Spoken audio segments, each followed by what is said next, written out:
भाजप विरोधात आक्रमक असलेली शिवसेना थेट मोदी शहांवर हल्लाबोल करू लागली आहे।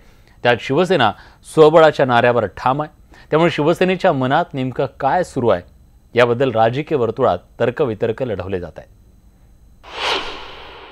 तुम्ही बोललात की मराठी माणूस पंतप्रधान व्हायला म्हणजे आपले मुख्यमंत्री म्हणाले भारतीय जनता पक्षाचे।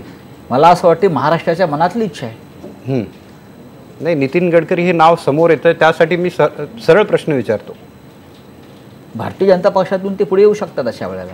नाही, शिवसेनेला नाही वाटत मराठी पंतप्रधान बनावा? मग आम्ही तेव्हा बघू ना आमचे पत्ते कसे टाकायचे। शिवसेना पाठिंबा देईल का हाच खरा प्रश्न आहे। आता नाही सांगणार। शिवसेना भाजप युतीत घमासान सुरू असताना संजय राऊत यांच्या या वक्तव्यानं पंतप्रधान पदाबद्दल शिवसेनेची रणनीती काय हा प्रश्न पडणं स्वाभाविक आहे। त्याचं कारण म्हणजे ऐन लोकसभा निवडणुकीच्या तोंडावर मराठी पंतप्रधान पदाच्या मुद्द्यानं उचल खाल्ली आहे। खुद्द मुख्यमंत्री देवेंद्र फडणवीस यांनीच मराठी पंतप्रधानाच्या मुद्द्याला हात घातल्यानं चर्चा रंगली आहे। अखिल भारतावर जर खऱ्या अर्थानं कोणी राज्य केलं असेल तर ते मराठी माणसानेच केलेलं आहे आणि अटके पार जाण्याची ताकद देखील मराठी माणसामध्येच आहे।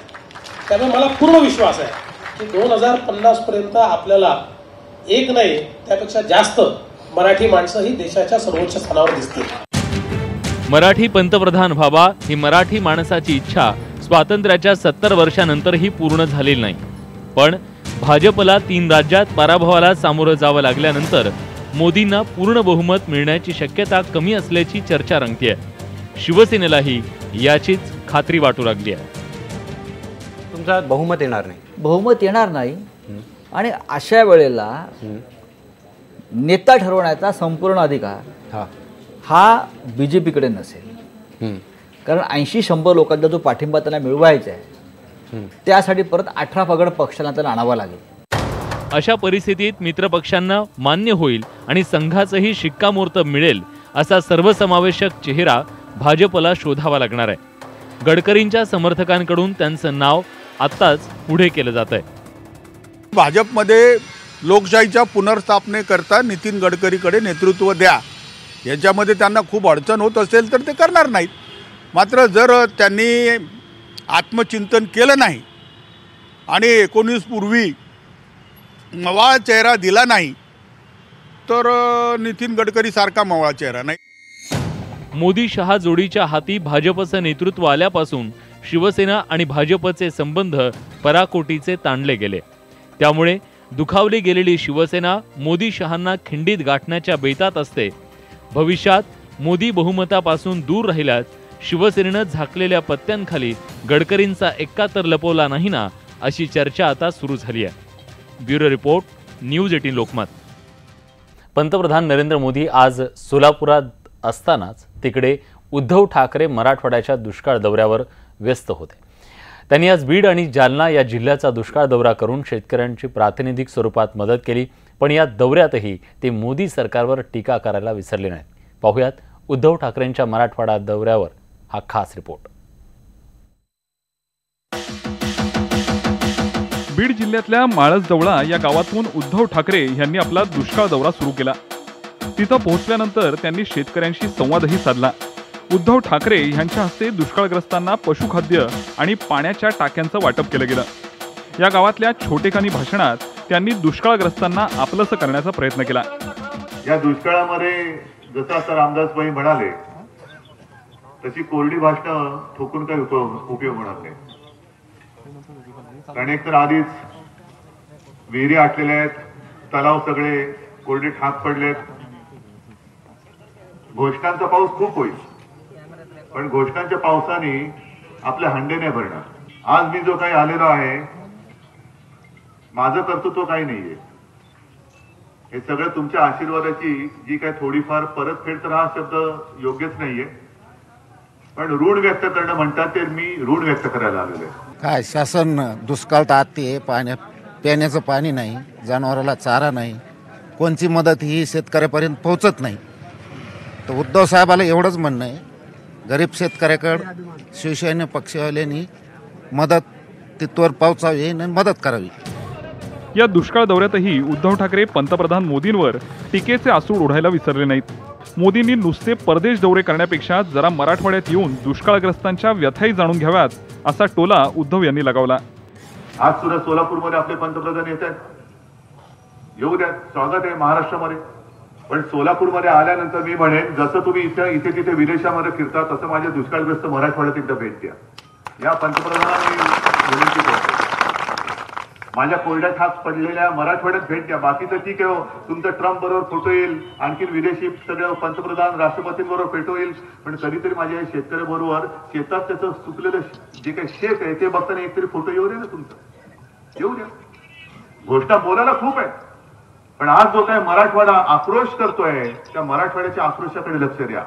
आणि जर तुम्ही देणार नसाल तर शिवसेना तुम्हाला त्या दुष्काळाकडे लक्ष द्यायला नाही तर माझ्या मराठवाड्याला न्याय द्यायला भाग पाडेल, इशारा मी त्याने देतोय।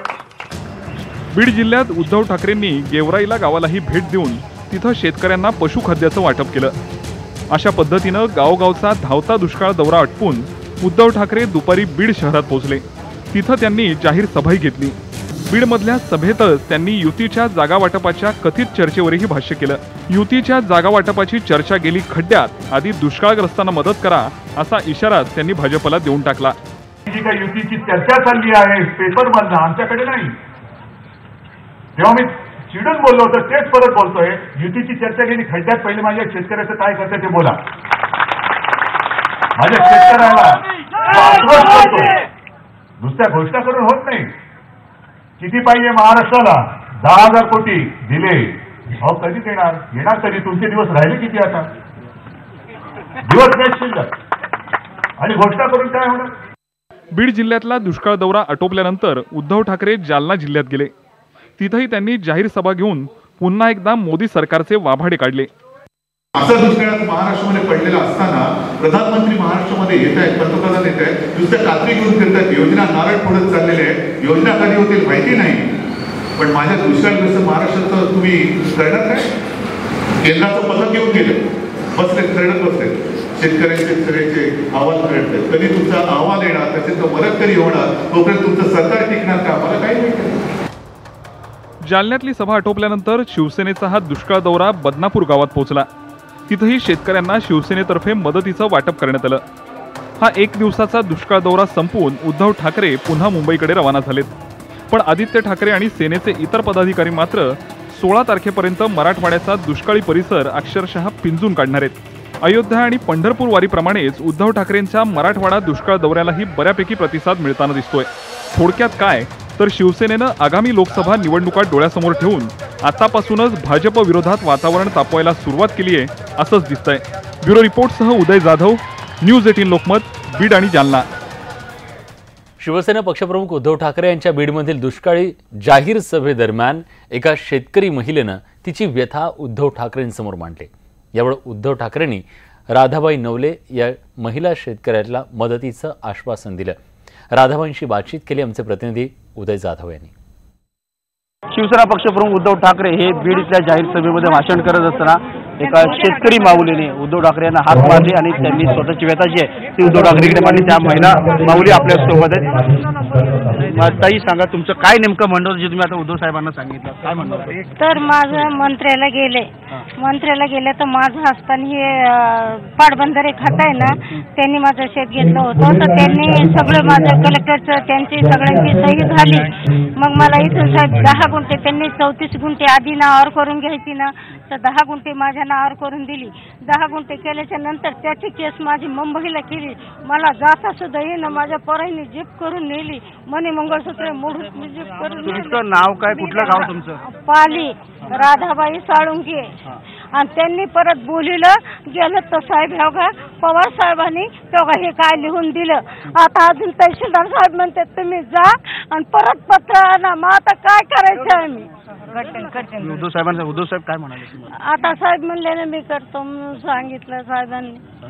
निलमताई काय म्हणाले? नाही, एक स्पष्ट दिसतंय यांच्या कागदांवरून की पाटबंधारे विभाग आणि महसूल विभाग याच्यामधला तो कुठेतरी वितुष्ट दिसत आहे। तर या संदर्भामध्ये संबंधित विभागाचे मंत्री संजय राठोड आणि पाटबंधारे विभाग गिरीश महाजन तर या सगळ्यांशी बोलून आम्ही तुम्हाला पाठपुरावा करतो। दौऱ्यावर होते आणि यावेळी दुष्काळग्रस्तांशी संवाद साधताना त्यांनी कर्जमाफी योजनेवरून सरकारवर टीकास्त्र सोडलं. कर्जमाफी योजनेचा पंचनामा करण्यासाठी ज्या शेतकऱ्याला त्यांनी व्यासपीठावर आणलं त्या शेतकऱ्याचं सरकारनं घाई गडबडीत चक्क आज संध्याकाळी 7च्या आत कर्ज माफ केल्याचं समोर आलंय. थोडक्यात उद्धव ठाकरेंनी प्रशासनाचा भोंगळपणा समोर आणताच सहकार खात्याला खडबडून जाग आल्याचं स्पष्ट होत आहे. पाहूयात उद्धव ठाकरेंनी सरकारचा कसा पंचनामा केला. ज्याच्याकडे कर्जमुक्तीचं कर्जमाफीचं सर्टिफिकेट आहे दाखवू कुठे अमरनाथ आणि शेतकरी पण आहे. हा बघा ये दादा बरं कुठलं गाव तुझं दादा? अंजनडोह बाळासाहेब हरिभाऊ सोळंके. हे कर्ज माफीचं प्रमाणपत्र आहे. म्हणजे एक शेतकरी मला मिळाले की नाही मिळाला? त्याला सर्टिफिकेट मिळाले की नाही? पण कर्जमाफी झाले का? झाले का सांग दादा तू. कर्जमाफी झाले नाही झाली. हा खोटेपणा कोण करतोय? कोणासाठी करतोय? या गरीब सगळ्या आपल्या अन्नदात्याला तुम्ही असं खोटं बनवून बोलून फसवताय. मी आज बीड इथे सभेला माननीय उद्धवजी साहेब ठाकरे यांच्या सभेला गेलो असता माझ्या कर्जाची दखल घेत माननीय उद्धवजी ठाकरे साहेब यांनी मला योग्य तो न्याय मिळवून दिला व SBIचे मॅनेजर शाखा प्रमुख यांनी मला ठीक 7:46 तुमच्या कर्ज खात्यात रक्कम जमा झाली म्हणून फोनवर सांगितले. गंभीर आहे.